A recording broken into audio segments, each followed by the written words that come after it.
Assalamualaikum warahmatullahi wabarakatuh. Perkenalkan, nama saya Yopan Samudra. Di sini saya akan mempresentasikan judul materi saya, yaitu konsep harta dalam ekonomi Islam. Nah, sebelum kita lanjut ke inti materinya, di sini saya akan menjelaskan dulu apa sih itu konsep harta dalam ekonomi Islam. Nah, harta itu adalah al-mal dalam bahasa Arabnya ya. Harta itu adalah al-mal, diambil dari kata mala yamilu maila yang berarti condong, cenderung, miring. Nah, dikatakan condong, cenderung, dan miring karena secara tabiat manusia cenderung ingin memiliki dan menguasai harta. Nah,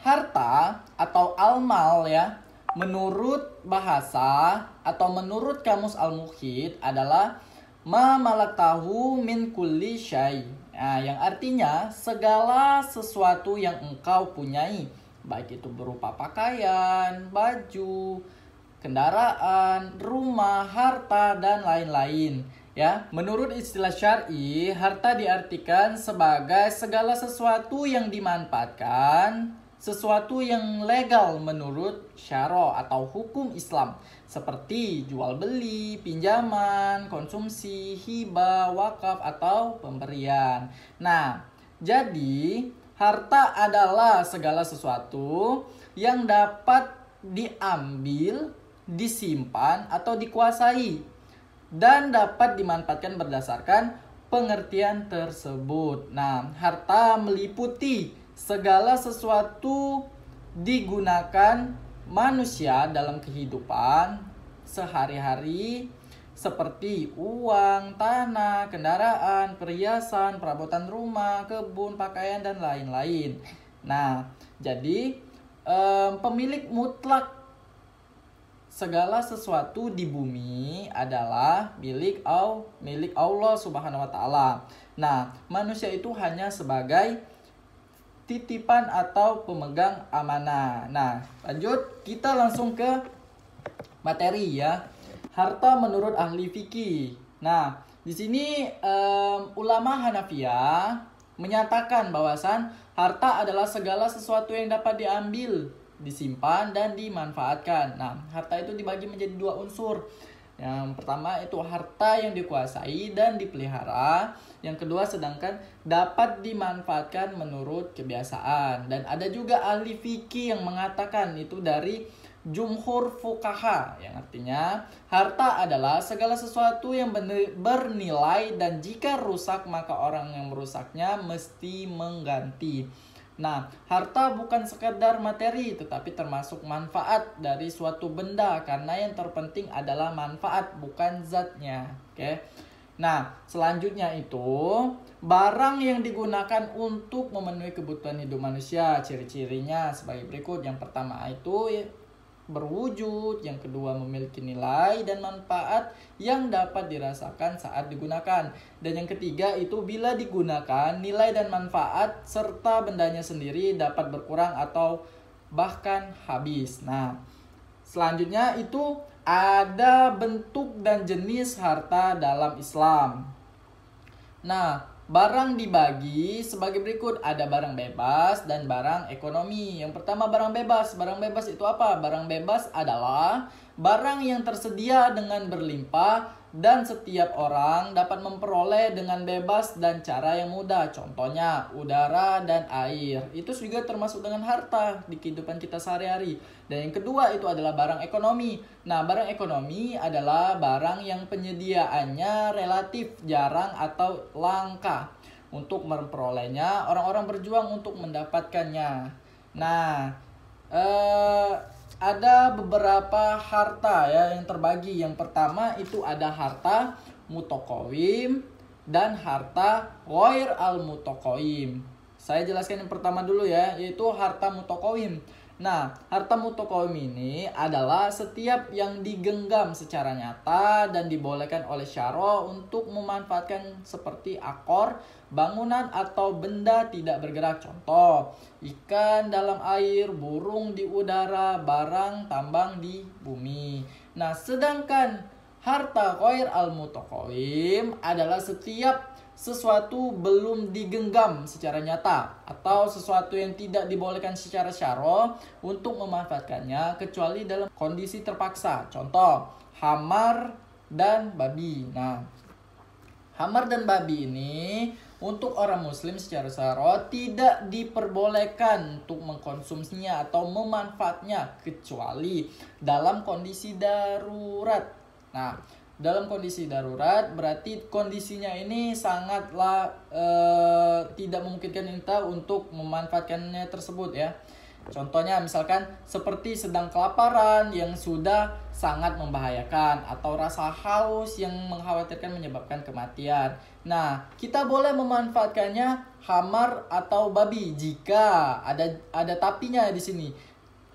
Karena tidak ada sama sekali makanan di tempat situ.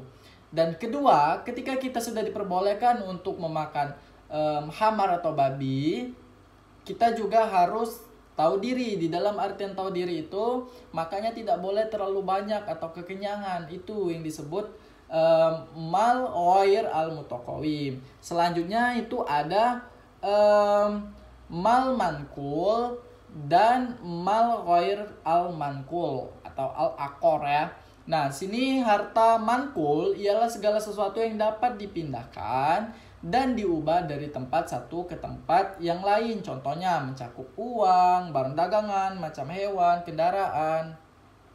Nah, sedangkan mal ghair al-mankur atau al-aqor, harta ialah segala sesuatu yang tetap yang tidak mungkin dipindahkan atau diubah posisinya dari satu tempat ke tempat yang lain. Nah, contohnya misalkan kebun, rumah, pabrik, sawah, dan lain-lain. Nah, istilah mal mankul dan mal ghair ini dapat kita artikan dengan istilah benda bergerak dan benda tetap. Nah, selanjutnya itu ada mal misli dan mal kimi. Nah, mal misli itu adalah harta yang memiliki persamaan atau kesetaraan di pasar, tidak ada perbedaan yang pada bagian atau kesatuannya, yaitu perbedaan atau kekurangan yang biasa terjadi dalam aktivitas ekonomi.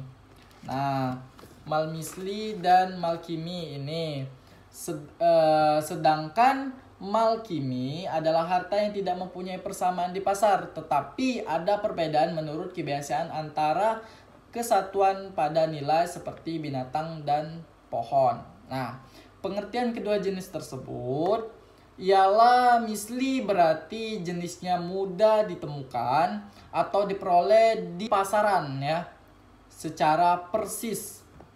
Nah, sedangkan mal kimi suatu benda yang jenisnya sulit didapatkan persamaan secara persis walau bisa ditemukan, tetapi jenisnya berbeda dalam nilai harga yang sama. Nah, selanjutnya itu ada mal istiqlaq dan mal istimal. Nah, harta istiqlaq ialah harta yang tidak mungkin dinikmati manfaatnya kecuali dengan menghabiskan zatnya. Nah, contohnya seperti makanan, minuman, kayu bakar, minyak tanah, perak, uang, dan sebagainya.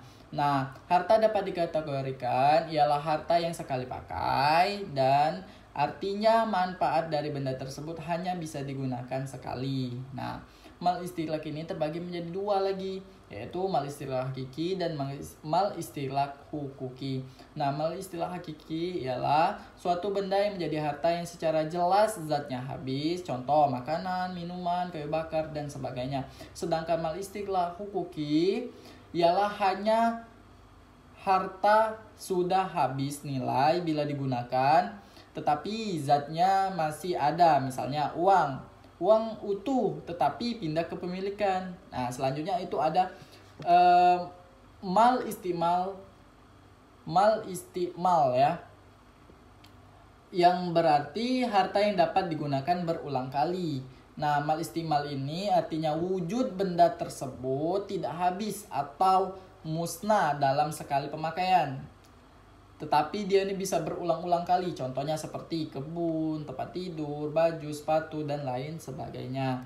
Nah, selanjutnya itu ada mal ain dan mal dain. Nah, harta ain ialah harta yang berbentuk benda seperti rumah, pakaian, beras, kendaraan, dan lain-lain. Sedangkan mal dain yaitu jenis harta dalam kategori ini merupakan kepemilikan atas suatu harta yang harta tersebut masih berada dalam tanggung jawab orang lain. Nah, mal dain ini artinya sepemilik hanya memiliki harta tersebut tetapi ia tidak memiliki wujudnya karena berada dalam tanggungan orang lain gitu. Nah, selanjutnya itu ada mal aini dan mal naf'i. Nah, mal aini ini ialah benda yang memiliki nilai dan bentuk atau wujud, misalnya rumah, ternak, dan lain-lainnya. Sedangkan mal naf'i ialah arok yang berangsur-angsur tumbuh menurut perkembangan masa. Oleh karena itu, mal al-naf'i tidak berwujud dan tidak mungkin disimpan. Nah, di sini ada mal mamluk, mubah, dan mahjur. Nah, mal makhluk ialah harta yang sudah dimiliki baik oleh perorangan maupun badan hukum seperti pemerintah dan yayasan. Nah, sedangkan mal mubah atau harta mubah ialah sesuatu yang pada asalnya bukan milik seseorang seperti air pada mata air dan sungai. Selanjutnya itu ada mal mahjur. Ialah sesuatu yang tidak dibolehkan memiliki sendiri dan memberikan pada orang lain menurut syariat. Ada kalanya benda itu benda wakaf ataupun benda yang dikhususkan untuk masyarakat umum. Selanjutnya itu ada harta yang dapat dibagi dan harta yang tidak dapat dibagi.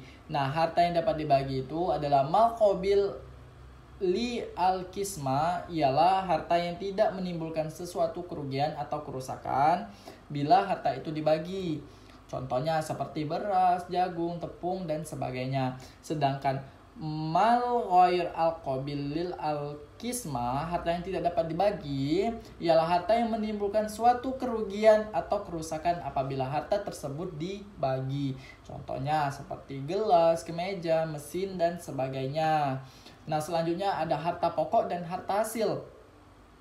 Nah, harta pokok ialah harta yang mungkin darinya menghasilkan harta yang lain. Sedangkan harta hasil ialah harta yang terjadi darinya harta yang lain. Harta pokok itu disebut sebagai modal, misal uang, emas, dan lain-lain. Sedangkan harta hasil dapat kita contohkan misalkan kita memiliki ternak domba ya. Kita memiliki ternak domba. Domba itu merupakan pokoknya, sedangkan hasil dari bulu domba itulah disebut dengan harta hasil. Nah, selanjutnya itu ada mal khas dan mal am. Mal khas ialah harta pribadi, tidak bersekutu dengan yang lain, tidak boleh diambil manfaatnya tanpa disetujui pemiliknya. Dan selanjutnya ada mal am. Harta am ialah harta milik umum bersama yang boleh diambil manfaatnya secara bersama-sama. Contohnya misalkan masjid yang misalnya diwakafkan atau tanah yang diwakafkan, boleh orang lain mengambil manfaatnya tetapi tidak boleh mengambil kepemilikan tersebut. Nah, selanjutnya itu ada fungsi harta yang sesuai dengan ketentuan syara'. Antara lain yang pertama berfungsi untuk menyempurnakan pelaksanaan ibadah yang khas, yang kedua untuk meneruskan kehidupan dari satu periode ke periode berikutnya, yang ketiga untuk melaraskan, menyeimbangkan atau antar kehidupan, dan keempat untuk mengembangkan dan menegakkan ilmu-ilmu, yang kelima memutar peran-peran kehidupan, dan yang keenam untuk menumbuhkan silaturahmi. Nah, kepemilikan harta dalam Islam, para ulama membagi 5 macam, yaitu yang pertama itu ada kepemilikan individu, kepemilikan umum, kepemilikan negara, kepemilikan mutlak atau tidak dapat diganggu gugat, dan kelima itu kepemilikan relatif. Nah, ada beberapa ketentuan hak milik pribadi untuk sumber daya ekonomi dalam Islam. Harta kekayaan harus dimanfaatkan untuk kegiatan produktif. Yang kedua, pembayaran zakat serta pendistribusian. Yang ketiga, penggunaan yang berfaedah untuk meningkatkan kemakmuran dan kesejahteraan material spiritual. Dampak harta halal dan haram. Yang pertama itu mereka telah mendurhakai Allah Subhanahu wa taala, dan yang kedua, harta yang masuk dalam tubuh manusia berhubungan dengan amal jasadi. Yang ketiga, orang yang suka memakan harta yang haram menyerupai Yahudi. Dan yang keempat, makanan dari harta haram penyebab terhalangnya doa. Nah, di sini menurut Yusuf Al-Qaradawi menyebutkan bahwa berbagai aliran atau paham baru seperti materialis dan sosialis, mereka menjadikan perekonomian itu sebagai tujuan hidup dan menjadikan harta sebagai tuhannya. Berikut saya akan membacakan ayat yang menyatakan bahwasan mencintai harta itu yang berlebihan itu tidak baik. Bismillahirrahmanirrahim. Wa innahu lihubbil khairi lasyadid. Dan artinya, dan sesungguhnya cintanya kepada harta benar-benar berlebihan. Quran surat Al-Adiyat ayat 8. Nah, itu yang artinya dimana manusia itu dilarang untuk mencintai atau menyayangi harta tersebut secara berlebihan, karena itu tidak baik untuk kehidupannya yang akan datang ya, atau kedepannya, karena harta itu tidak kita bawa mati ataupun tidak kita bawa untuk ke akhirat, tetapi harta itu hanyalah sebuah titipan yang hanya menyandang kehidupan kita selama kita di dunia, dan kehidupan kita yang kekal abadi itu adalah di surga. Sekian presentasi yang saya sampaikan kali ini. Jika ada kata salah, saya mohon maaf. Wabillahi taufiq wal hidayah. Wassalamualaikum warahmatullahi wabarakatuh.